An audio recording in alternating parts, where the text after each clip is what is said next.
Beauty, when the other dancer is the self, by Alice Walker. It's a bright summer day in 1947. My father, a fat, funny man with beautiful eyes and a subversive wit, is trying to decide which of his 8 children he will take with him to the county fair. My mother, of course, will not go. She's knocked out from getting most of us ready.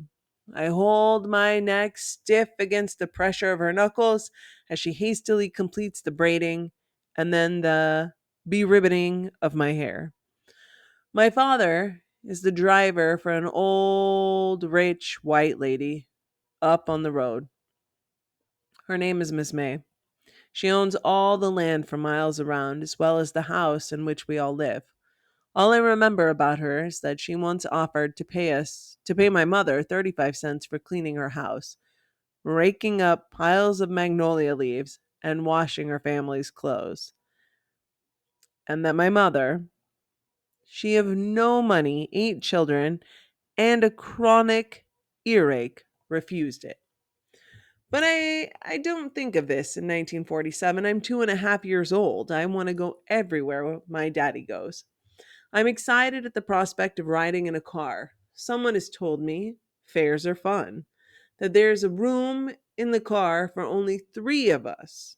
Doesn't faze me at all. Whirling happily in my starchy frock, showing off my biscuit polished patent leather shoes and lavender socks, tossing my head in a way that makes my ribbons bounce, I stand hands on hips before my father. Take me, Daddy, I say with assurance. I'm the prettiest. Later, it does not surprise me to find myself in Miss May's shiny black car, sharing the back seat with the other lucky ones. Does not surprise me that I thoroughly enjoy the fair. At home that night, I tell the unlucky ones all I can remember about the merry-go-round, the man who eats live chickens, and the teddy bears, until they say, "That's enough, baby Alice. Shut up now and go to sleep." It's Easter Sunday, 1950. I'm dressed in a green flock scalloped hem dress, handmade by my adoring sister Ruth, that has its own smooth satin petticoat and tiny hot pink roses tucked into each scallop. My shoes, new T-strap patent leather, again, highly biscuit polished. I'm 6 years old and have learned one of the longest Easter speeches to be heard that day. Totally unlike the speech I said when I was 2. Easter lilies, pure and white, blossom in the morning light. When I rise to give my speech, I do so on a great wave of love and pride and expectation. People in the church stop rustling their new crinolines. They seem to hold their breath. I can tell they admire my dress. But it's my spirit, bordering on sassiness, womanish. They secretly applaud. "That girl's a little mess," they whisper to each other, pleased. Naturally, I say my speech without stammer or pause, unlike those who stutter, stammer, or worst of all, forget. This is before the word beautiful exists in people's vocabulary. But, "Oh, isn't she the cutest thing?" frequently floats my way. "And got so much sense," they gratefully add, for which thoughtful addition I thank them to this day. It was great fun being cute, but then one day it ended. I'm 8 years old and a tomboy. I have a cowboy hat, cowboy boots, checkered shirt, and pants, all red. My playmates are my brothers, 2 and 4 years older than I. Their colors are black and green, the only difference in the way we are dressed. On Saturday nights, we all go to the picture show, even my mother. Westerns are her favorite kind of movie. Back home, on the ranch, we all pretend that we're Tom Mix, Hopalong Cassidy, Lash LaRue. We've even named one of our dogs Lash LaRue. We chase each other for hours, rustling cattle, being outlaws, delivering damsels from distress. Then my parents decide to buy my brothers guns. These are not real guns. They shoot BBs, copper pellets. My brothers will kill birds. Because I'm a girl, I do not get a gun. Instantly, I'm relegated to the position of Indian. Now there appears a great distance between us. They shoot at everything with their new guns. I try to keep up with my bow and arrows.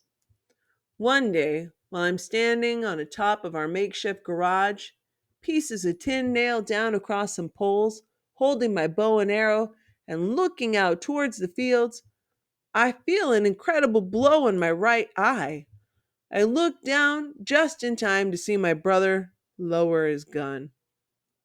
Both brothers rush to my side. My eye stings and I cover it with my hand.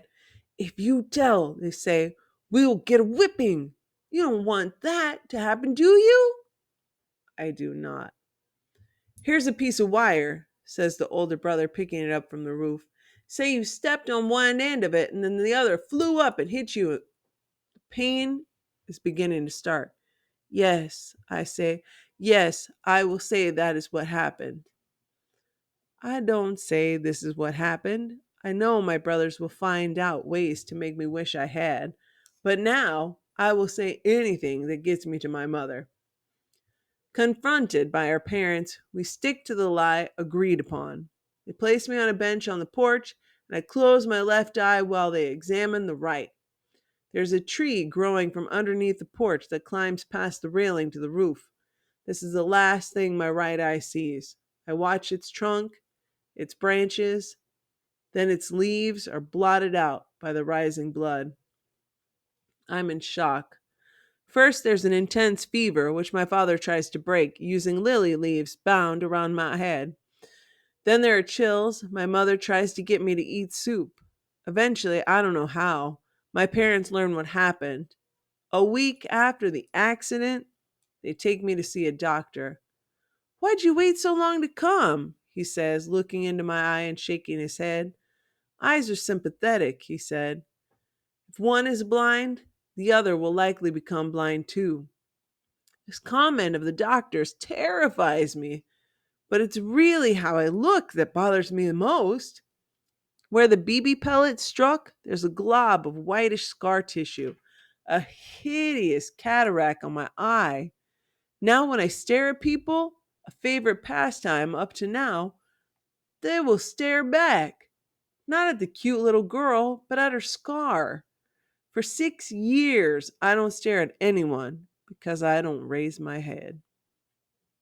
Years later, in the throes of a midlife crisis, I asked my mother and sister whether I changed after the accident.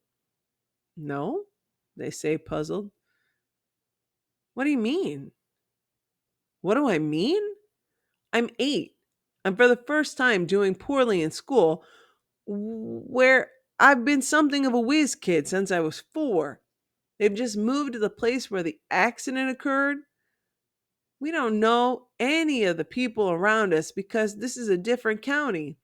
The only time I see friends I knew is when we go back to our old church. The new school is the former state penitentiary.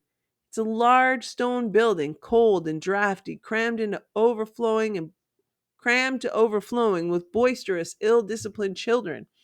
On the third floor, there's a huge circular imprint of some partition that's been torn out.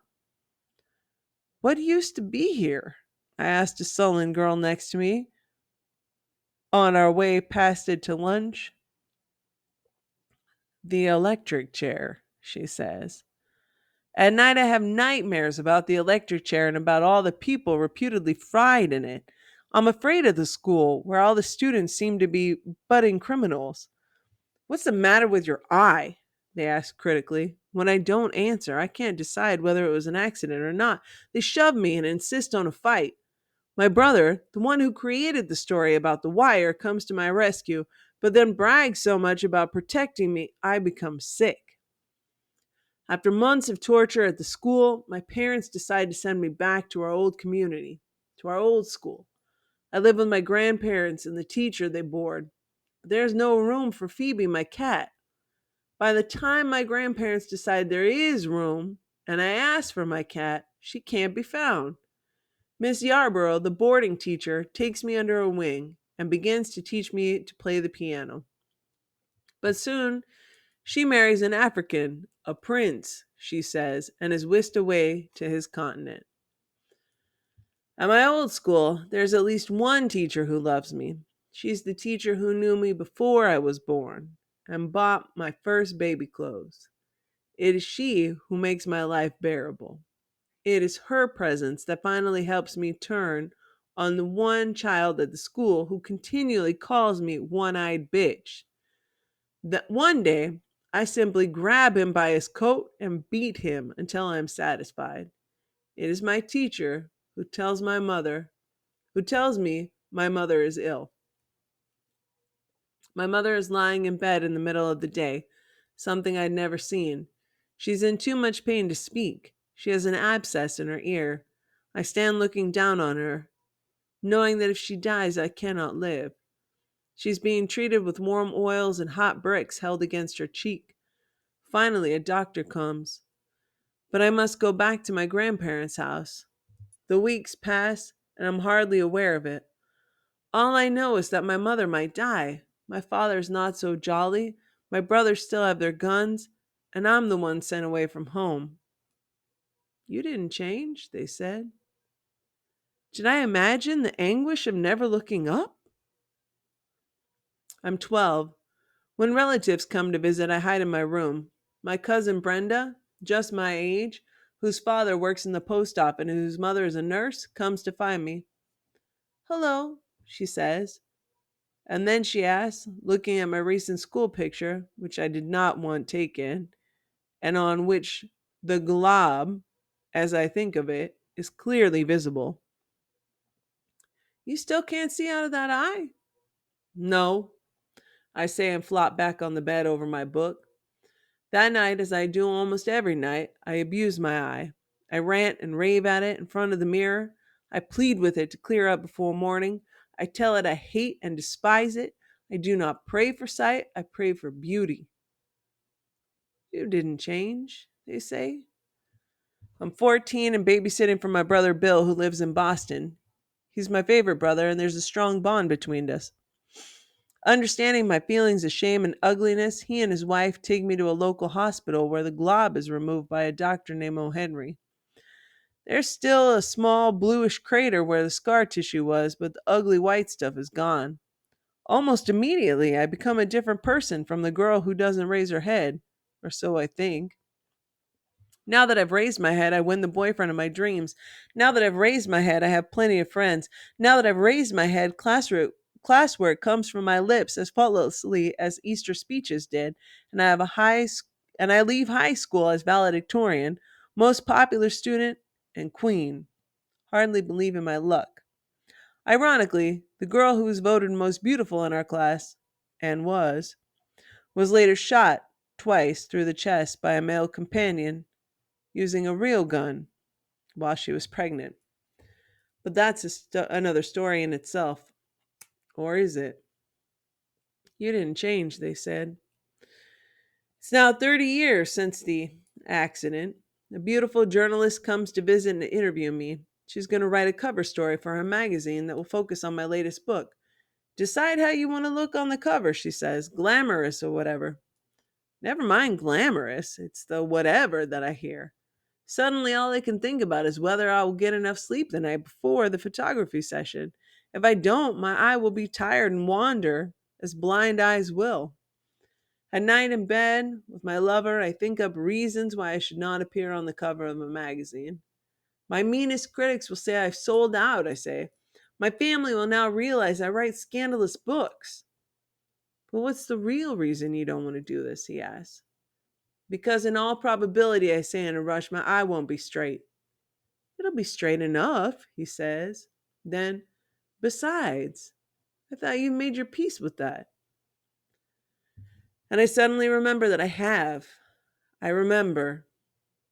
I'm talking to my brother Jimmy, asking if he remembers anything unusual about the day I was shot. He doesn't know I consider that day the last time my father, with his sweet home remedy of cold lily leaves, chose me, and that I suffered and raged inside because of this. Well, he says, all I remember is standing by the side of the highway with Daddy trying to flag down a car, A white man stopped, but when Daddy said he needed somebody to take his little girl to the doctor, he drove off. I remember. I'm in the desert for the first time. I fall totally in love with it. I'm so overwhelmed by its beauty. I confront for the first time consciously the meaning of the doctor's words years ago. Eyes are sympathetic. If one's blind, the other one will likely become blind too. I realize I've dashed around the world madly looking at this, looking at that, storing up images against the fading of light, but I might have missed seeing the desert.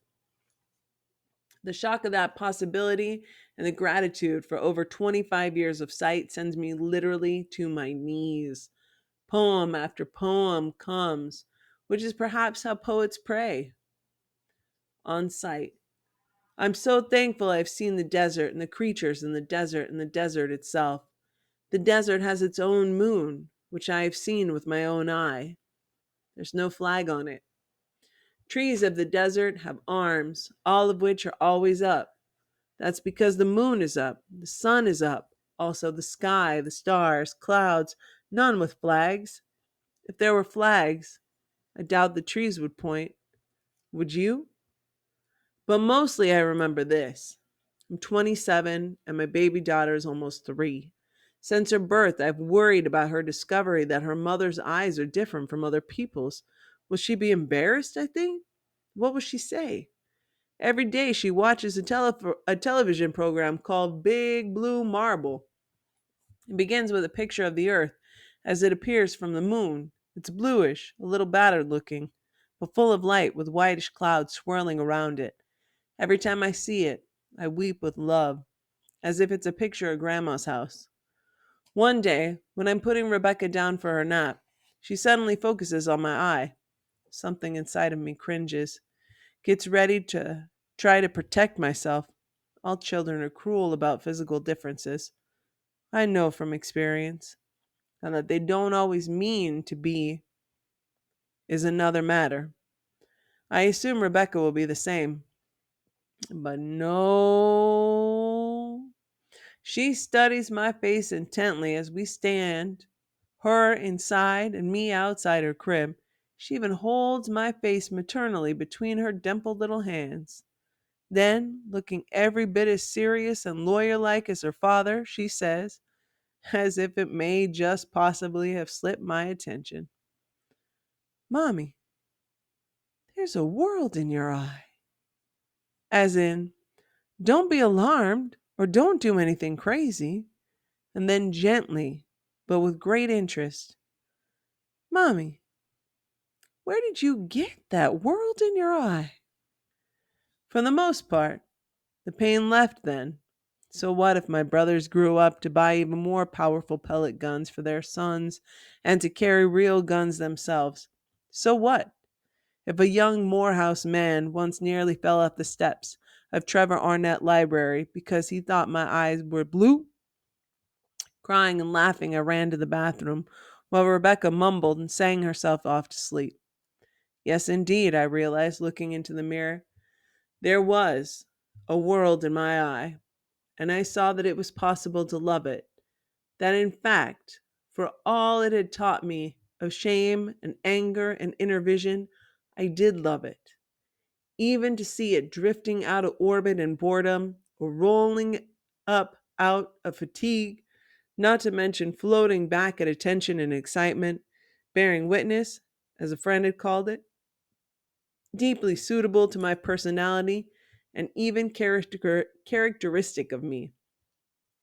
That night I dream I'm dancing to Stevie Wonder's song Always. The name of the song is really As, but I hear it as Always. As I dance, whirling and joyous, happier than I've ever been in my life, another bright faced dancer joins me. We dance and kiss each other and hold each other through the night. The other dancer has obviously come through all right as I've done.